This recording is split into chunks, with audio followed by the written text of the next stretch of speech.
Peoples party میری parent party تھی، اس کے ساتھ پھر یہ سفر جاری رہا۔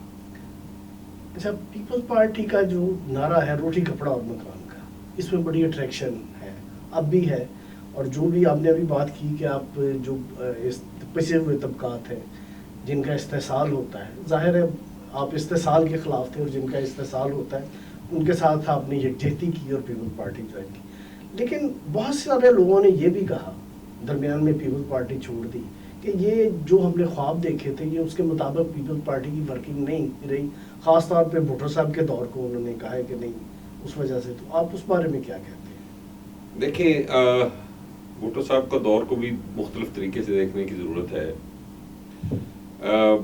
ہمارے ملک میں اسٹیبلشمنٹ یا ریاست جو ہے وہ ظاہر ہے استحصالی طبقے کی ہمیشہ ہاتھ میں ہوتی ہے، اور جو طبقہ اس وقت قابض ہوتا ہے یا غالب ہوتا ہے وہ ریاست کے سٹرکچر کو استعمال کرتا ہے تمام چیزوں کے لیے۔ تو ایسا ہی حال یا پاکستان کی ریاست کا بھی تھا کہ ریاست کا جو ایک سٹرکچر تھا وہ اس تبدیلی کے حق میں نہیں تھا، اور انہوں نے اس میں ریزسٹنس پیدا کی، ان کے خلاف کو کیا گیا، جگہ جگہ روڑے اٹکائے گئے۔ حالانکہ بھٹو صاحب کے بہت سارے کارنامے ایسے ہیں جو بنیادی تبدیلیاں انہوں نے کی، جنہوں نے غریب عوام کی زندگی میں بہت ساری آسانیاں پیدا کی، لیکن جو بالادست طبقہ ہے وہ اتنی جلد شکست نہیں کھاتا۔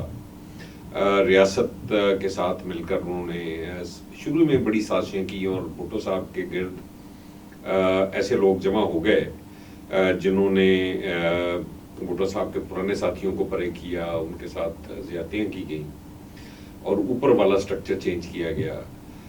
بھٹو صاحب کا اپنا بھی یہ جو ایک کریکٹر ہے وہ ظاہر ہے انلائٹڈ آدمی کا کریکٹر ہے، اور اتنے کم عرصے میں تبدیلی کو بتدریج لانا ہوتا ہے، اور بتدریج لانے کے لیے جب دوسری بار انہوں نے الیکشن جیتے تو پھر ریاست کے عناصر نے ماننے سے انکار کر دیا، اور پھر بیرونی طاقتیں کچھ مل ملا کے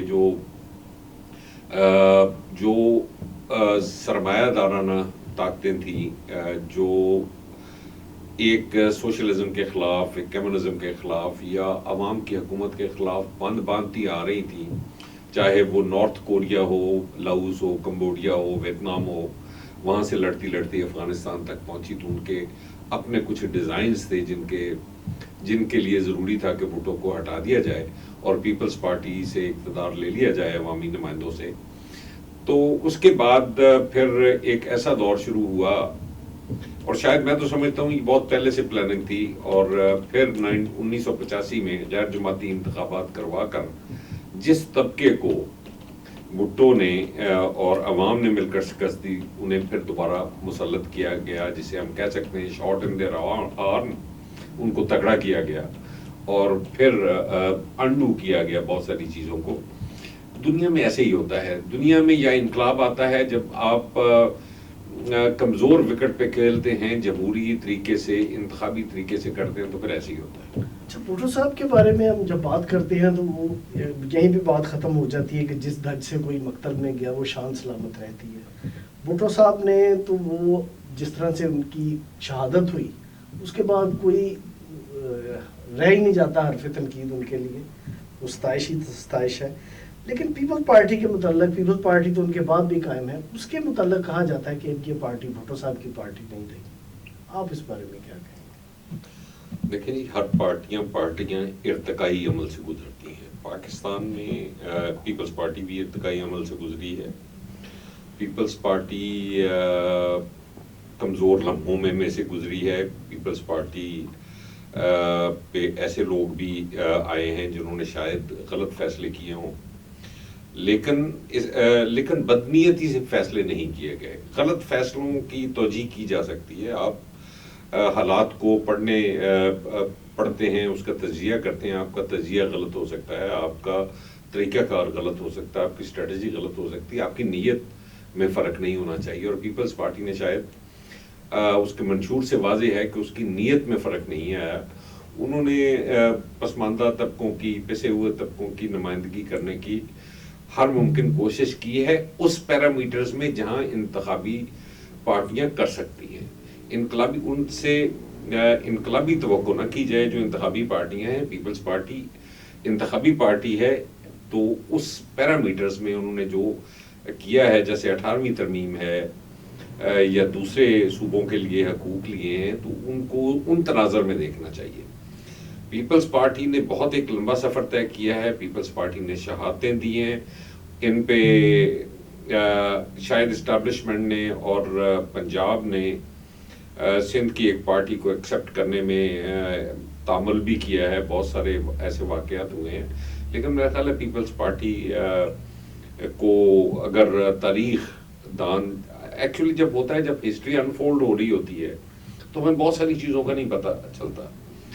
ہسٹری کو ہم جب پیچھے مڑ کر دیکھیں گے تو شاید پیپلز پارٹی کی ستائش کی جائے گی کہ ہم تاریخ کے رائٹ سائڈ پہ ہمیشہ کھڑے رہے ہیں، جہاں پہ اس وقت کے حالات ہمیں جو اجازت دیتے تھے یا وہاں جہاں ہمیں ہونا چاہیے تھا. آپ کے کہنے کا مطلب یہ ہے کہ پیپلز پارٹی سے غلطیاں تو ہوئی ہیں، لیکن وہ غلطیاں اس کی اپنی ہیں، جس طرح اس کے اچھے کام اس کے اپنے ہیں، غلطیاں بھی اپنی ہیں. اس نے یہ کام کسی کا ایجنٹ بن کے نہیں کیا. میرا نہیں خیال ہے پیپلز پارٹی میں ایسا کام نہیں کرتے، ایجنٹ نہیں بنتے. پیپلز پارٹی سارے فیصلے ان ہاؤس کرتی ہے، آپس میں طے کرتی ہے. غلطیوں کی گنجائش ہر جگہ رہتی ہے. میرا خیال ہے بہت سارے فیصلے غلط ہوئے ہیں، لیکن اس کو پیپلز پارٹی اون کرتی ہے. پاکستان میں یہ بات بڑی عجیب لگتی ہے، کہا جاتا ہے کہ پیپلز پارٹی ختم ہو گئی، لیکن پیپلز پارٹی پنجاب سندھ میں جیتتی ہے اور مسلسل 3 جو ہے نا ٹرم سے وہ جیت رہی ہے. وہاں پہ پنجاب میں اس طرح سے اس کو رسپانس نہیں ملتا، جس کی وجہ سے کہا جا رہا ہے کہ پیپلز پارٹی اب پہلے والی پارٹی نہیں رہی. پنجاب میں کیا وجہ ہے؟ ایک ہی ملک ہے، ایک صوبے میں اسے پذیرائی مل رہی ہے، دوسرے میں نہیں مل رہی. میں نے عرض کیا آپ کے پچھلے سوال کے جواب میں، پیپلز پارٹی سے کچھ غلطیاں ہوئی ہیں. میں اپنے نقطہ نظر بیان کر سکتا ہوں. میرا خیال یہ ہے کہ ہم نے جب بھی نون لیگ کے ساتھ مفاہمت کی ہے تو پیپلز پارٹی کو نقصان ہوا ہے. اس کی وجوہات ہیں. اس کی ایک بڑی وجہ یہ بھی ہے کہ پنجاب کے گاؤں میں ہمیشہ 2 دھڑے ہوتے ہیں. تو جب 2 دھڑے ہیں تو ایک نون لیگ کا تھا اور ایک پیپلز پارٹی کا تھا. پیپلز پارٹی نے جب ان کے ساتھ 2008 میں مفاہمت کی، ان کو 15 وزارتیں دے دی، تو وہ جو دوسرا دھڑا تھا وہ اس کو سایہ میسر نہ رہا پیپلز پارٹی کا. تو وہ نئی ابھرتی ہوئی فورس پی ٹی آئی جو اس وقت نون لیگ کی مخالفت کر رہی تھی اس کے ساتھ چلا گیا. تو میرا خیال ہے کہ پیپلز پارٹی اپنا اگر کردار نبھاتی رہے، یہاں پہ نبھاتی رہتی تو شاید یہ حالات نہ آتے. لیکن پیپلز پارٹی باؤنس بیک کرے گی. پیپلز پارٹی عوام کی پارٹی ہے اور عوام میں رہتی ہے. پیپلز پارٹی پنجاب کے عوام کچھ پیپلز پارٹی سے شاید ناراض ہوئے ہوں گے. ہم عوام کو بلیم نہیں کرتے، عوام ہمیشہ صحیح فیصلے کرتے ہیں. پیپلز پارٹی کو اپنے طرز عمل کو چینج کرنا پڑے گا. حالانکہ اگر دیکھا جائے، بادی و نظر میں دیکھا جائے تو پیپلز پارٹی وہ واحد پارٹی ہے جس نے جب بھی آئی ہے کسان کی فصلوں کی قیمتیں بڑھائی ہیں اور دنیا کے برابر دی ہیں. کسان کی ہمیشہ خدمت کی ہے اور مزدوروں کی تنخواہیں بڑھائی ہیں، گورنمنٹ امپلائیز کی تنخواہیں بڑھائی ہیں. پیپلز پارٹی کو اگر عوام یہاں کے تھوڑی سی پذیرائی نہیں دے رہے تو پیپلز پارٹی کو اپنے گریبان میں جھانک کر طرز عمل پہ غور کرنا چاہیے. ہمیں تھوڑی بہت اسٹریٹجی چینج کرنی چاہیے. ہمیں لوگوں تک پہنچنے کا فن دوبارہ سیکھنا پڑے گا. نہیں، پیپلز پارٹی کے لیے ہمیشہ اس کا پروگرام جو ہے وہ ترجیح رہا ہے، لیکن اب یہ دیکھنے میں آ رہا ہے کہ پروگرام کی بجائے وہ زیادہ تر الیکٹیبل پہ انحصار کر رہے ہیں. یہ ایک سوال ہمیشہ جو ہے نا زیر بحث رہا ہے کہ الیکٹیبلز کیوں. اچھا، یہ بات ہم کارکنوں میں بڑی زیر بحث رہتی ہے کہ ہم الیکٹیبلز پہ بہت زیادہ انحصار کرتے ہیں. میں آپ سے ایک سوال کرتا ہوں کہ جو بندہ وہاں پہ ایک الیکٹیبل 60-70 ہزار ووٹ لیتا ہے، کیا اسے ہم عوامی نمائندہ نہیں کہیں گے؟ یقین وہ عوامی نمائندہ ہے. اور اگر عوامی نمائندے کو پیپلز پارٹی ساتھ لے کر چلتی ہے اس حلقے کے لیے، دیکھیں پارلیمانی جمہوریت کانسٹیٹوئنسیز کا کھیل ہے. ہر کانسٹیٹوئنسی کا جو نمائندہ ہے، چاہے وہ الیکٹیبل ہے یا نان الیکٹیبل ہے، اگر وہ ہمارے ساتھ پارٹی میں چلنا چاہتا ہے تو اس میں کیا خرابی ہے؟ ہم عوام کے نمائندوں کو ساتھ لے کر چل رہے ہیں نا. اگر ایک بندہ 60-70 ہزار ووٹ اور لیتا ہے اور عوام اس پہ ٹرسٹ کرتی ہے کہ جی یہ ہمارے مسائل حل کرے گا، تو پیپلز پارٹی اس کو پک کرتی، تو اس میں خرابی کیا ہے؟ نہیں تو آپ کا مطلب ہے کہ جو الیکٹیبل آتا ہے ایک پارٹی کو چھوڑ کے پیپل پارٹی میں اچانک آ جاتا ہے، کیا اس کی وابستگی پیپل پارٹی کے پروگرام سے بن جاتی ہے؟ اچھا، اس کو بھی دیکھنے کی ضرورت ہے. ہم اس کے بڑے کرٹک رہے ہیں، میں خود اس کا بڑا کرٹک رہا ہوں. پیپلز پارٹی سے وابستگی ہونا اور پیپلز پارٹی کے پروگرام سے وابستگی ہونا دو ڈیفرنٹ چیزیں. وہ اگر اس وقت اس 5 سالہ عہد میں پیپلز پارٹی کے پروگرام کے ساتھ مل کر چلنا چاہتا ہے تو یہ قابل قبول ہے، کیونکہ پیپلز پارٹی کا پروگرام اگر عوام کی بہتری کے لیے اور وہ عوام کی بہتری کے لیے کچھ منصوبے لے کر آتا ہے یا ہم پہ ٹرسٹ کرتا ہے، ہمارے ساتھ چلتا ہے اور اتنے سارے عوام کی نمائندگی کرتا ہے، تو اس میں کیا خرابی ہے؟ آپ کا کہنے کا مطلب یہ ہے کہ الیکٹیبل اگر آتے ہیں، جیتے ہیں، انتخابی سیاست اور منشور پارٹی کا چلتا ہے، یا تو پیپلز پارٹی ان کو انقلابی پارٹی بنا لینا، پھر تو کارکن زندہ باد. ٹھیک ہے نا جی، میں بھی ایک کارکن ہوں. پارٹیوں میں کارکن عظیم کارکن ہو سکتا ہے، لیڈر نہیں بن سکتا. تو ہم اگر انتخابی منشور رکھنا ہے اور انتخابی پارٹی رہنا ہے تو پھر الیکٹیبلز کی طرف جانا پڑے گا، وہ بھی عوامی نمائندے ہیں. اچھا، کارکنوں کی ابھی آپ نے بات کی، کارکنوں کی تربیت کس حد تک ضروری ہے کسی پارٹی کے لیے، اور پیپل پارٹی کتنی کی توجہ دے رہی ہے اس کام کے اوپر؟ اب پیپلز پارٹی میں جب شروع میں لیفٹ آیا تھا تو شاید کارکنوں پہ کی طرف توجہ دی گئی تھی. اب شاید بہت کم ہے. میرا خیال ہے بہت زیادہ اسٹڈی سرکلز ہونے چاہیے، تربیت ہونی چاہیے. ہمارا ایک ادارہ تو ہے پیپلز پارٹی کا، لیکن میرا خیال یہ ہے کہ اس میں گنجائش بہت زیادہ ہے. شاید اسرار عباسی صاحب اس کے انچارج ہیں، مجھے بالکل پکی طرح یاد نہیں ہے، لیکن یہ ہے کہ میں یہ کہتا ہوں کہ اس میں بہت گنجائش ہے. ہم بہت لیک کرتے ہیں تربیت، ہمیں کارکنوں کی تربیت کرنے کی ضرورت ہے. ہمارے کارکن ختم ہوتے جا رہے ہیں. جتنے کارکن ہیں زیادہ عمر کے ہیں. ہمیں ینگسٹرز میں کام کرنا پڑے گا، ہمیں کالجز تک جانا ہے. اگر دوسری جماعتیں الیکشن نہ ہونے کے باوجود سٹال لگا کر اپنا پروگرام کی ترویج کرتے ہیں تو پی ایس ایف کو اور پی وائی او کو بھی یہی کام کرنا چاہیے. پیپلز پارٹی کو اپنے ونگز کو متحرک کرنا پڑے گا. اچھا، پروگرام کے آخر میں آپ سے یہ سوال ہے کہ آپ پیپل پارٹی گلف کے جنرل سیکرٹری ہیں، تو بیرون ملک جو تنظیمیں ہیں وہ پاکستان کے اندر پیپل پارٹی یا کسی بھی تنظیم کی کس طرح اس کے لیے مفید ہو سکتے ہیں؟ دیکھیے، کیا افادیت ہے پارٹی کی؟ افادیت یہ ہے کہ فرض کریں پیپلز پارٹی سعودی عرب میں اس وقت 2.5 ملین 25 لاکھ پاکستانی ہیں اور یہاں 250 حلقے ہیں قومی اسمبلی کے. تو اگر دیکھا جائے، اگر ایوریج نکالی جائے تو 10,000 بندہ فی ایک حلقے سے وہاں بیٹھا ہوا ہے. 10,000 سے زیادہ ووٹوں سے عام طور پہ بہت زیادہ شکست نہیں ہوتی، 4-5 ہزار کا فرق ہوتا ہے.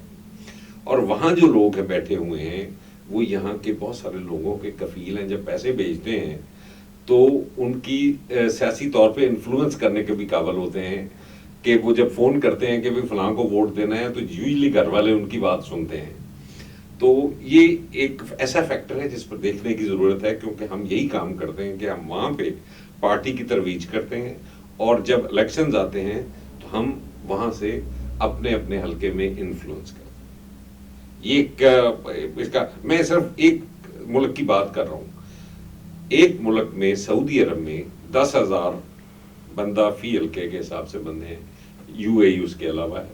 یو اے ای میں ابو دھابی ہے، شارجہ ہے، عمان ہے، دبئی ہے، قطر ہے, بحرین ہے, یہ ان لوگوں کے لوگ جتنے ہیں اگر آپ ان کو دیکھیں گے آپ تو پتہ چلے گا کہ ہر حلقے میں 15-20 ہزار ووٹ کو ہم انفلوئنس کرنے کے قابل ہیں. اچھا آپ نے بتایا کہ افادیت بتائی جو بیرون ملک پاکستانی ہیں. اب یہاں پہ سوال جو اس وقت زیر بحث ہے پورے پاکستان میں, بیرون ملک پاکستانیوں کو ووٹ کا حق دینے کا. پی ٹی آئی اس کی حمایت کر رہی ہے اور پیپل پارٹی اور نون لیگ کہہ رہی ہے کہ انہیں ووٹ کا حق نہیں ہونا چاہیے. آپ اس بارے میں کیا کہتے ہیں؟ میں بلاول بھٹو صاحب کے سٹینڈ کے ساتھ کھڑا ہوں اور ان کا سٹینڈ بہت اچھا خوبصورت سٹینڈ ہے. دیکھیں پہلے ہی الیکشن بہت مہنگے ہیں اور میں نے آپ کو بتایا کہ حلقوں میں جو جیت ہار کا فرق ہوتا ہے وہ 3-4 ہزار ووٹوں کا ہوتا ہے. اب اگر وہاں سے کوئی دھاندلی کرنا چاہے اور وہاں سے ووٹ ڈلوا کے یہاں چینج کرنا چاہے تو بڑی آسانی سے ہو سکتا ہے. اور دوسری بات یہ ہے, فرض کریں چیچا بندیشو کو الیکشن لڑ رہا ہے تو اس کا مطلب یہ ہے کہ اگر 15,000 ووٹ وہاں پر ہیں تو ہر حلقے کا ہر ممبر جدہ کا بھی سفر کرے, ریاض کا بھی سفر کرے, دمام کا بھی سفر کرے, یو اے کا بھی سفر کرے, شارجہ کا بھی سفر کرے اور جا کر وہاں کمپین کرے تو وہ تو الیکشن جو کروڑوں میں ہوتا ہے تو وہ اربوں میں جا پڑے گا. تو اس لیے یہ ٹھیک نہیں ہے. جو بلاول صاحب نے جو تجویز پیش کی ہے کہ ان کو سیٹیں الاٹ کر دی جائیں, جیسے مثلا سعودی عرب میں تقریباً 2.5 ملین لوگ ہیں, 25 لاکھ, تو 5 لاکھ پہ اگر سیٹیں بنتی ہیں تو 5 سیٹیں ہمیں دے دیں, وہاں سے ہم آپس میں ووٹنگ کر کے 5 ممبر وہاں سے آ جائیں. اسی طریقے سے بحرین سے کچھ ممبر آ جائیں, قطر سے آ جائیں, یو اے سے آ جائیں, شارجہ سے آ جائیں. البتہ امریکہ اور برطانیہ سے وہ وہاں کے نیشنلز ہیں. اگر مجھے شاید اس بارے میں ہے تو وہ ہمارے اوورسیز پاکستانیز اور پاکستان میں ان کا انٹرسٹ بھی ہے, لیکن ان کی نیشنلٹی ڈیفرنٹ ہے, ان کے بارے میں ڈیفرنٹ طریقے سے سوچا جا سکتا ہے. وہاں بھی سیٹیں کچھ الاٹ کی جا سکتی ہیں. اگر خواتین کو 30 یا 33% سیٹیں دی جا سکتی ہیں تو اوورسیز پاکستانیز کو جو کہ $22 بلین پر ایئر کے حساب سے بھیجتے ہیں, آپ کی ایکسپورٹ $24 بلین کی ہے, $22 بلین آپ کو اوورسیز پاکستانیز بھیجتے ہیں اور سب سے زیادہ سعودی عرب بھیجتا ہے. تو اگر فرض کریں 30 سیٹیں آپ اوورسیز پاکستانیز کے لیے وہیں سے کر دیں اور وہ آپ کی قومی اسمبلی میں آ کر نمائندگی کریں تو اس میں کیا حرج ہے. بلاول بھٹو صاحب کی یہ تجویز بہت شاندار ہے. چلیں پروگرام کے آخر میں آپ سے سوال ہے کہ اکثر لوگ عہدے لیتے ہیں یا عہدے دار بنتے ہیں, ان کا ذاتی مفاد ہوتا ہے جی. کوئی نہ کوئی. آپ کس سوچ کے تحت آپ نے عہدہ لیا ہے؟ دیکھیں میں تو بلکہ مجھے تو شاید عہدے کا علم بھی دوستوں کے فون سے ہوا تھا. بلاول بھٹو صاحب نے میری تقرری کی ہے اور کہیں سے ریکمنڈیشن آئی ہوگی. میں پچھلے 25-30 سال سے پیپلز پارٹی کے ساتھ وہاں وابستہ ہوں اور وہاں پہ خدمت کر رہا تھا. ووکل ہوں, اخباروں میں بھی آتا ہے اور بہت سارے ہم پروگرام کرتے ہیں, بولتے ہیں, لکھتے ہیں. تو شاید ان کو میرا کام پسند آیا تو انہوں نے جناب مجھے کر دیا اور اس میں ہمیں کوئی ریوارڈ نہیں ملتا, لیکن ظاہر ہے ہم تو اپنے ضمیر کے مطابق ایسی پارٹی کے ساتھ چل رہے ہیں جو غریبوں کے ساتھ دے رہی ہے, تو پھر ایسے میں ریوارڈ کی ہمیں پرواہ نہیں ہے. ہم تو پیپلز پارٹی کی بھی جیت مشروط چاہتے ہیں کہ وہ آ کر غریبوں کی خدمت کرے اور پاکستان کے عوام کے حالات بہتر کرے. بہت شکریہ رانا صاحب. آپ پاکستان سے باہر رہتے ہیں لیکن اس کے باوجود پاکستان کے سیاسی عمل کا حصہ ہیں اور پاکستان میں صاف ستھری سیاست کی بہت ضرورت ہے. آپ پاکستان میں بھی اور پاکستان کے باہر بھی یہ کوشش کر رہے ہیں. ہم آپ کی نیک کوشش کو سراہتے ہیں اور اس کی کامیابی کی خواہش کرتے ہیں. بہت شکریہ. بہت شکریہ آپ کا بھی جی, آپ نے پروگرام میں مجھے اتنا وقت دیا جی اور پارٹی کے حوالے سے ہماری بات کرنے کا موقع دیا جی. بہت شکریہ. ناظرین, یہ تھے رانا خالد صاحب. آپ نے پروگرام دیکھا, شکریہ. خدا حافظ.